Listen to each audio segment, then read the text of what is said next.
আসসালামু আলাইকুম আমার আপুরা ভাইয়ারা কেমন আছেন সবাই? আশা করি সবাই সুস্থ আছেন, ভালো আছেন।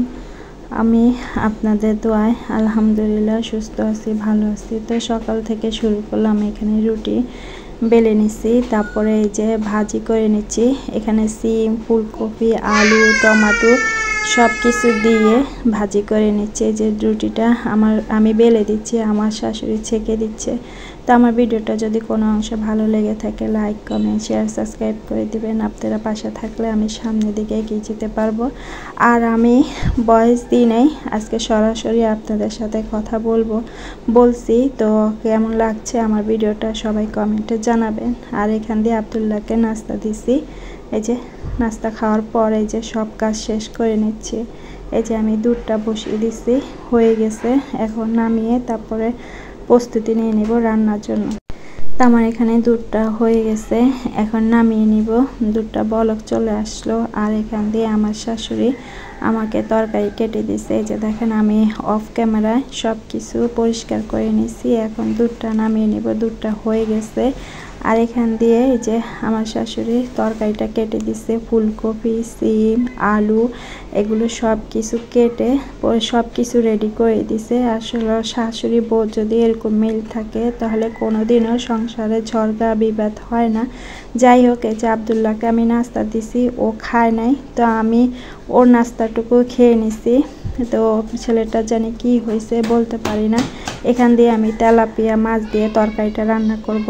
এখানে লবণ, হলুদ, মরিচ এগুলো দিয়ে মেখে রাখছি। আর আমার শাশুড়ি এখানে পেঁয়াজ, মরিচ সব কিছু কেটে দিয়ে তারপর আব্দুল্লাহকে নিয়ে একটু বাহিরে গেছে হাঁটার জন্য, ও কান্না করতেছে। এই যে আমি ফ্রাই প্যানটা বসিয়ে দিছি, এখন এই যে মাছটা ভেজে নেব। মাছটা ভেজে রান্না করলে অনেক মজা হয়। এই যে দেখেন আমি মাছটা এক এক করে সব কিছু দিয়ে দিলাম, সব মাছটা দিয়ে দিলাম। আসলে আমাদের ঘরে তেমন বেশি মাছ কেউ খেতে চায় না, প্রতিদিনে ফেলে দেওয়া লাগে, তো আজকে অল্প করে মাছ দিয়েছি। এই যে আমার মাছটা হয়ে গেছে। এখানে তেল, পেঁয়াজ, লবণ, হলুদ, মরিচ সব কিছু দিয়ে পানি দিয়ে এখন বলক আসলে তারপরে আমি সিমটা দিয়ে দিব। তো এই যে লাড়া দিয়ে নিচ্ছি। এখন এই যে বলক আসলে, এখন ওই যে বলক চলে আসলো, তারপরে যে এখন আমি সিম আর আলু আর ডাটাটা দিয়ে দিব। ফুলকপিটা সরিয়ে রাখছি, ফুলকপিটা একটু পরে দিব। এখন এই যে লাড়া দিয়ে দিব।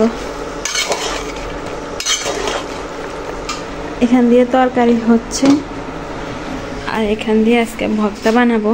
এই যে চাপা শুটকির ভর্তা বানাবো।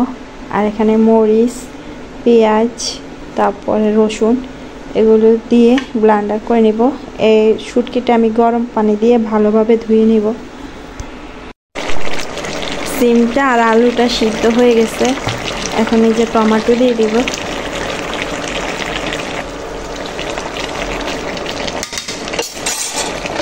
এখন ঢাকনা দিয়ে দিব। ফুলকপিটা দিয়ে দিব।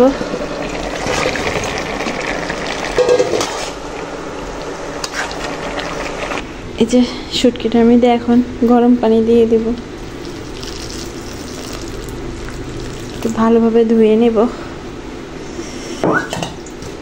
এই যে শুটকিটা আমি ভালোভাবে ধুয়ে নিচ্ছি, যে দেখলে বুঝতে পারবেন।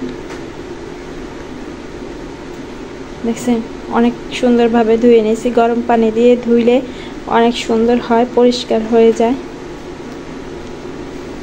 আপনারা আমার ভিডিওটা সম্পূর্ণ দেখে যাবেন, অনেক কষ্ট করে ভিডিওটা রেডি করতে হয়। তরকারিটা কষানো হয়ে গেছে, এখন এই যে পানি দিয়ে দিব। এই যে পানি দিয়ে দিছি, আর এখন এই যে মাছটা দিয়ে দিব। আসলে আমাদের পেঁয়াজ পাতাগুলো দিয়ে দিব। কাঁচামরিচ দিয়ে দিব, অল্প করে কাঁচামরিচ দিছি, কারণ আব্দুল্লাহকে খাওয়াবো। আমরা যা খাই আব্দুল্লাহকে তা খাওয়ানোর চেষ্টা করি। চুলার শব্দে যদি আমার কথা না বোঝা যায় আমাকে ক্ষমা দৃষ্টিতে দেখবেন। যে আমার হয়ে গেছে, পরে ধনিয়া পাতা দেব। এই যে এগুলো এখন আমি ব্লেন্ডার করে নেব। আসলে শিলপাটায় বাটলে অনেক ভালো হয়, কিন্তু আমার মাজার সমস্যা, তার জন্য যে আমি শর্টকাট ব্লেন্ডার করে নিব, একসাথে সব কিছু দিয়ে দিব। আমি বসতে পারি না, আমার মাজা অনেক সমস্যা করে, তার জন্য শর্টকাট করে নেব। লবণ দিয়ে দিছি আমি, এই যে লবণ দিয়ে দিলাম। ব্লেন্ডার করা হয়ে গেছে, এই যে দেখেন দেখছেন। এখন এই যে তেলের ভিতরে আমি ভেজে নিব এটা। এই যে সরিষার তেল দিয়ে দিছি। এখন এই যে যেগুলো দিয়ে দিব ভর্তাগুলো, আমি এভাবে বানালে অনেক মজা হয়, আপনারা দেখতে পারেন, খারাপ লাগে না, ভালোই লাগে। এই যে আমি তেলের ভিতরে এখন ভেজে নেব। তো আমার ভর্তাটা ভাজা হয়ে গেছে, ধনিয়া পাতা দিয়ে দিছি। এভাবে আপনারা বানিয়ে খেতে পারেন, খারাপ লাগে না। এই যে আমার তরকারিটা হয়ে গেছে, ধনিয়া পাতা দিয়ে দিছি। তো আমার ভর্তাটা কেমন হয়েছে সবাই কমেন্টে জানাবেন, কালারটা কেমন হয়েছে। এখানে ভাতের পানি বসাই দিছি। এই যে আব্দুল্লাহ, আমার শাশুড়ি আব্দুল্লাহকে নিয়ে আসছে, এখন কান্না করতেছে চকলেটের জন্য। এই যে চালটা এখন দিয়ে দিব, ভাতের পানি গরম হয়ে গেছে, এই যে চালটা দিয়ে দিছি। আর আব্দুল্লাহ কান্না করতেছে, যাব আদোয়া থাল বাসনগুলো আছে এগুলো ধুয়ে নেব। এই যে লাড়া দিয়ে নিচ্ছি, এখন এই যে আব্দুল্লাহর কাছে যাব। এই যে আব্দুল্লাহ কান্না করতেছে চকলেটের জন্য, ওর বাবা সবসময় ওর জন্য চকলেট আনে। এখন এই যে তোর বাবা বলছে ও কান্না করলে ওকে চকলেট দেওয়ার জন্য। তো যখন চকলেট ও খেতে চায় তখন বাবা বাবা বলে তো চকলেট দেওয়ার জন্য। এই দেখেন ও আব্দুল্লাহ অনেক খুশি। তো আমার ছেলেটার জন্য সবাই দোয়া করবেন, আল্লাহ যেন ওকে সুস্থ রাখে। এই যে নামাজ পড়লাম, এখন ভাত খেতে বসে গেছি, সবাই খেয়ে নিচ্ছে। তো সবাই ভালো থাকবেন, সুস্থ থাকবেন, সামাজিক জীবনের সাথে থাকবেন। আল্লাহ হাফেজ।